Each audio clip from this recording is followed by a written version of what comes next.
Случајно или не, денешно издание на емисијата Неделен магазин им ја посветуваме на убавите, интересните и мотивирачките приказни. А една приказна започнува вака.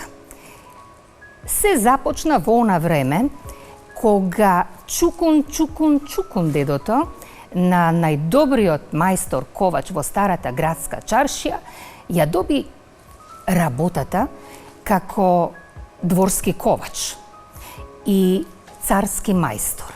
И секе беше добро и сите ќе си живееа среќно и убаво, ако еден ден пред наездата на непријателот пред градските ѕидини, царот не го повикаше мајсторот Крон и не му даде задача да искова ковчеже во кое што ќе го собере царското азно. А како продолжува приказната? Ке слушнете во разговорот што следува со нашата гостинка Василка Димитровска, магистар по археологија и директор на Центарот за истражување и промоција на културата. Хаемус. Добре ни дојде. Добро ве најдов. Секој пат е задоволство, Каролина, да се гостува кај тебе. Мислам дека ова ни е трета или четврта емисија. Така. Не ги броиме убавите нешта. Нека се множат. Да, но секогаш е пријатно да се гостува во националната телевизија, а посебно во твојата емисија која што навистина многу е ценна. Ти благодарам од сите срца и ајде да ја продолжиме приказната. Станува збор всушност за еден проект кој Центарот за истражување и промоција на културата Хаемус го имаше како заокружена активност изминатата недела, меѓутоа со најава дека истото нешто ќе се случува и во денот кога што оваа емисија ќе го има своето премиерно издание на 2 октомври. Да. Голем интерес предизвикавте со таа потрага авантуристичка, адреналинска, мистериозна, мистериозно трагање по богатството. Како продолжува приказната и како всушност дојде до истата? Значи се работи за еден многу необичен настан кој што мислам дека никој пат до сега не е направен. Да ги запознам гледачите, тоа е еден проект на Хаемус, Центар за научно истражување и промоција на културата, кој што го реализиравме за време на Европските денови на културното наследство, а тоа беше на 25 септември. Меѓутоа се покажа дека има многу голем интерес за овој настан и сега ќе го преповториме на 2 октомври.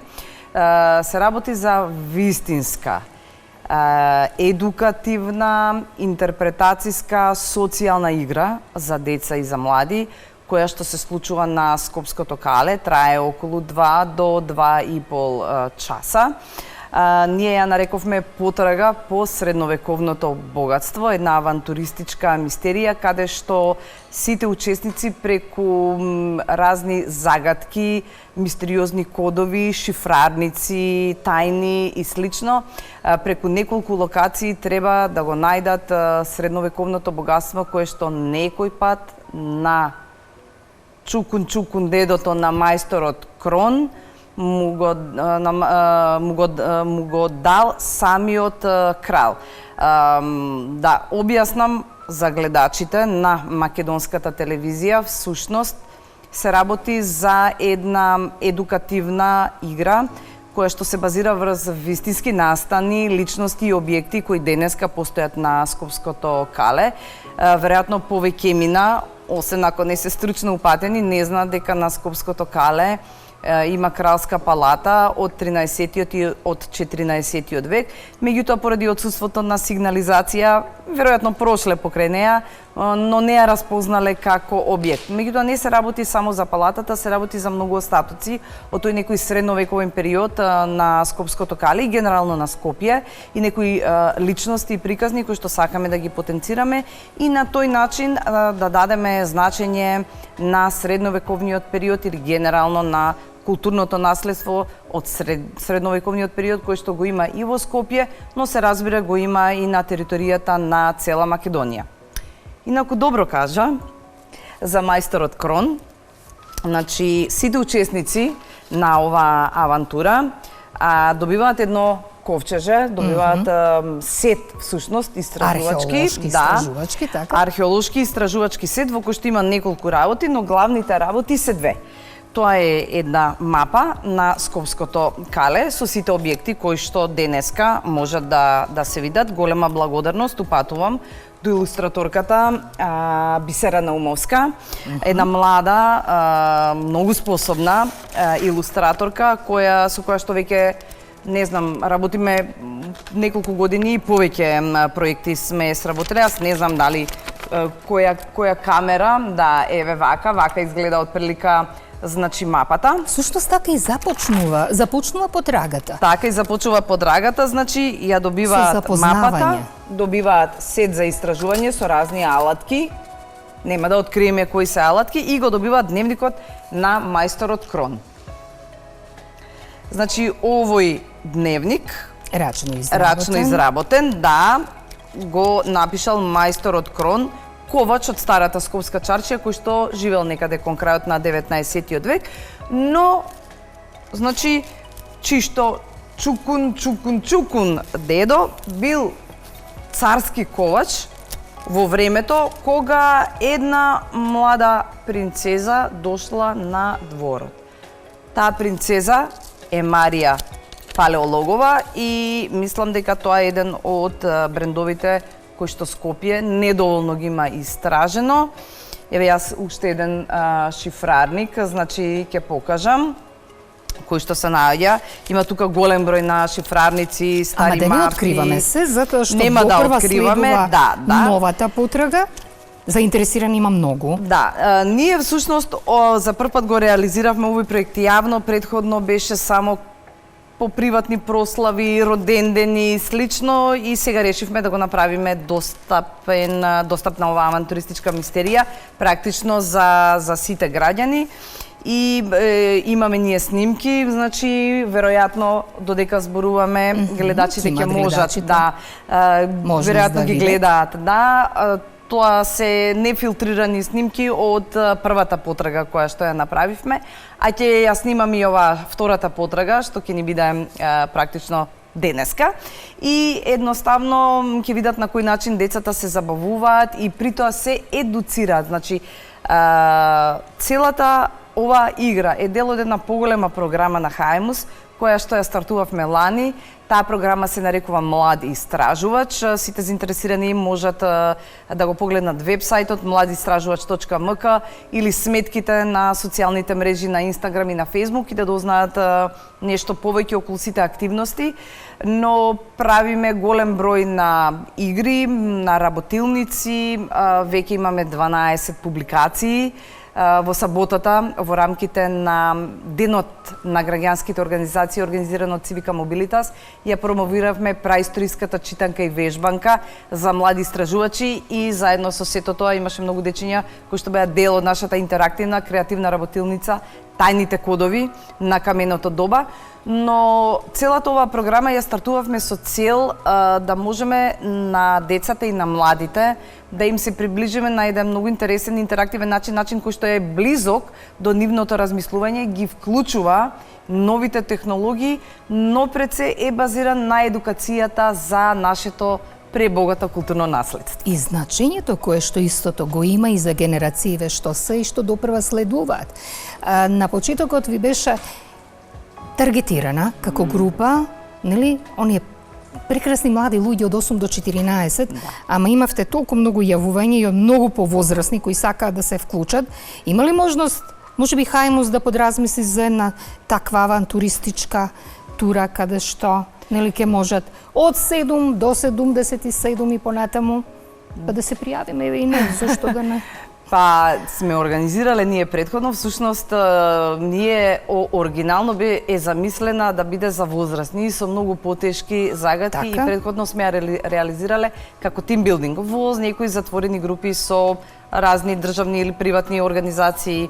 А овој пат малце ја поедноставивме и специјално ја направивме за деца од 8 до 14 години, значи деца кои што веќе нели можат да читаат, да ги прочитаат приказните, затоа што практично во дневникот се кријат најголем дел од загадките, но и на лице место тие трагаат по нив и се работи за вистински предмети, за вистински артефакти кои што ќе ги најдат, носат пораки или шифрирани кодови и тие мора да ги дешифрираат, а за да ги дешифрираат еден од нив, еден од тие дечиња мора постојано да го чита дневникот, да ги бара шифрите и тоа е цело време една интерактивна, забавна, а пред се едукативна активност која што мислам дека секој учесник кој што бил дел од оваа потрага по средновековното богатство, никој пат во животот нема да ја заборави. Всушност нашата цел е никој пат да не ги заборави вредностите што ги носи нашето културно наследство и едуцирајќи се на овој начин преку игра и преку забава да ги понесе до крајот на животот и да ги пренесе на сите други. Како заврши потрагата? Имаше ли повлечи, потегни, имаше ли за возбуда дефинитивно адреналин исто така, меѓутоа што се случи на крај? Сите беа на крај некако насмеани, весели, нели, со нови склучени пријателства и така. Значи, на секоја точка имаше по неколку возбудливи елементи, бидејќи играта е ограничена на 12 деца и тоа е максимум, 10 до 12 учесници. За да може да се посветите на... Така, за да може, значи, секое дете, секој тие млади луѓе да дојде до некоја загадка или да ја открие или да ја дешифрира, значи да биде активен учесник во целата таа игра. И се имаше и смешни моменти, например, клучето го ставија на врат, па не сакаа да го дадат на крајот на отварањето, па го разграбаа богатството на крајот, го открија ковчежето, бидејќи следи награда нормално, нели, за секој од тие млади истражувачи. Наградата на крајот? Не кажуваме? Не ја издаваме тајната, да, секој учесник, за да биде попривлечно и поинтересно така. За оние млади луѓе кои што денес, нели, кога ќе се емитува премиерно оваа емисија, ќе трагаат по богатството на градската тврдина горе над Скопје. Тука некаде пред крајот на разговорот знам дека постојано работите во Хаимус. Мала одбрана екипа која што постојано твори, што може да очекуваме во периодов до крајот на октомври, можеби? Па планираме уште една промоција на една мала детска книга. Работиме на еден многу голем проект од кој што всушност произлезе практично оваа игра. Ние сме вклучени како организација во еден голем проект на Creative Europe заедно со уште други 5 институции од Европа, се вика She Leaders или ние го преведовме Владетелки на Балканот. И мене ми падна таа чест да работам на делот за Македонија и некако да исчепкам, да археолошки да ископам некоја приказна од средниот век која што ќе потенцира женска личност која што дала некаков свој придонес во некаква област во средниот век. И, нели, трагајќи по литература, по артефакти, по една вистинска приказна, јас ја најдов, нели, личната животна приказна на Марија Палеологова, која што ја омажиле на 12 години за кралот кој што, нели, живеел на Скопската тврдина. Да не се чудат луѓето, с 12 години тоа е сосема нормално, било сосема нормално во средниот век. Да. Останати се многу остатоци, артефакти кои што може да се видат во нашите музеи, кои што директно можат да се врзат со неа и со оваа приказка, кој што излезе како еден сосема соодветен проект кој што следуваше после целото тоа истражување. Инаку би сакала само малку да кажам за тој проект Владетелки на Балканот, бидејќи веќе беше промовиран во медиумите, тој ќе трае 3 години и како резултат ќе има мобилна апликација покрај многуте други продукти, значи ќе биде виртуелна и она проширена реалност, што би се рекло augmented reality, во вид на мобилна апликација и во вид на севкупна опрема со софтвер кај што луѓето ќе стават очила, да, и ќе се пренесат директно во средниот век на Скопското кале. Многу интересно. Едве чекам кога ќе можеш малку повеќе која ќе можете малку повеќе да зборувате за и околу овој проект за владетелките на балканските па и европските простори, а до тогаш една искрена благодарност што бевте гостин во ова издание на емисијата Неделен магазин и желба денешнава потрага по богатството да заврши исто или уште поуспешно од она што беше изминатата недела. Василка, ви благодарам што бевте гостин во ова издание на емисијата Неделен магазин. И јас благодарам, Каролина. Секој пат е задоволство да се гостува во националната телевизија. Ти благодарам уште еднаш. Тоа беше Василка Димитровска, првата дама на Центарот за истражување и промоција на културата Хаемус, а ви останете понатаму со нас.